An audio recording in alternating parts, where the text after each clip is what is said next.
जुम्लामा how गरेर आएको जस्तो होइन। इतिहास पढेर आऊ, इतिहासको पुस्तक पढेर आऊ। माननीय सदस्य, मैले यहाँलाई समय दिएको छैन, त्यसैले इतिहास पढेर आउने, इतिहास पढेर मसँग बहस गरेर आउने मिस्टर। मदन भण्डारीको हत्या कसले गर्यो? त्यो हत्या पत्ता लगाउँछु भन्ने मान्छे अहिले यो देशको प्रधानमन्त्री हुन्छ। मदन भण्डारीको हत्या पत्ता लगाउन कसले रोक्यो? त्यसको जवाफ म एकजना व्यक्ति हुँ। तपाईँको यो उत्तम गणतन्त्रको बेला ललितपुरमा चामल बाँड्दा बाँड्दै 9 दिन सिडिओ कार्यालयमा थुनाइ पाएको व्यक्ति हुँ।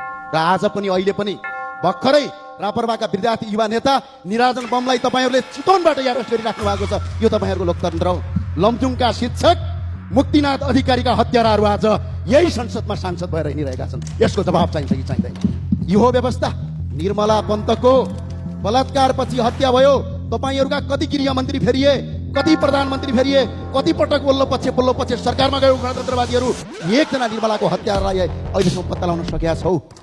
र अर्को कुरा सम्झाइदिन चाहन्छु, बाँदरमुडे घटना याद छ? निहत्या नागरिकलाई बम हानेर मारे हो कि होइन?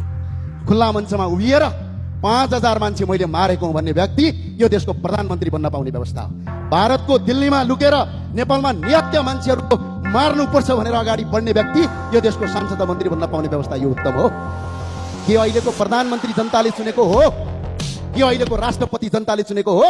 सीमित संसदभित्रबाट केही व्यक्तिले चुनेको? यदि दम, हिम्मत र क्षमता जनतामा जान सक्ने छ भने जनताबाट प्रत्यक्ष निर्वाचित कार्यकारी प्रधानमन्त्री गरेर स्वीकार्छौँ। त्यसपछि राष्ट्रपति तपाईँहरूकै थिए, प्रधानमन्त्री तपाईँहरू हुनुहुन्थ्यो, संसदमा 2 तिहाई थियो। अनि मदन भण्डारीको हत्याको याद आएन? अरू साथीहरूले भन्नुभएछ मलाई। यो व्यवस्था यस्तो व्यवस्था हो, चुनाव हार्ने हरुवा चरुवाहरू मन्त्री बन्दै यो देशको प्रधानमन्त्री बन्ने, चुनावै नजितेर पनि सांसद बन्न पाउने व्यवस्था हो। त्यो भएर यो 16 वर्षको इतिहास अनि सबै मिलेर खान पाएपछि यो व्यवस्था उत्तम हो भन्नु उहाँहरूलाई स्वाभाविक हो। र अर्को कुरा, आज नेताका छोराछोरी जो यहाँ भाषण गरिरहेछन्, यी नेताका छोराछोरी र केही कर्मचारी र उच्च पदस्थका छोराछोरी युरोप अमेरिका पढ्ने तर गरिब दुखी जनताका छोराछोरी आज दुबई र खाडीमा गएर बेल्चा हान्नुपर्ने।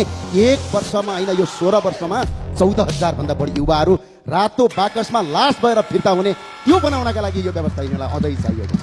अहिले पनि यो देशमा अहिले कर्मचारी, नेता र यिनीहरूको सांसद, यहाँका मुख्यमन्त्री, मन्त्री पाल्दा पाल्दै साना राजा, छोटा राजा, महाराजाहरू पाल्दा पाल्दै यो देशमा 1 वर्षमा 15 खर्ब रुपैयाँ खर्च हुन्छ।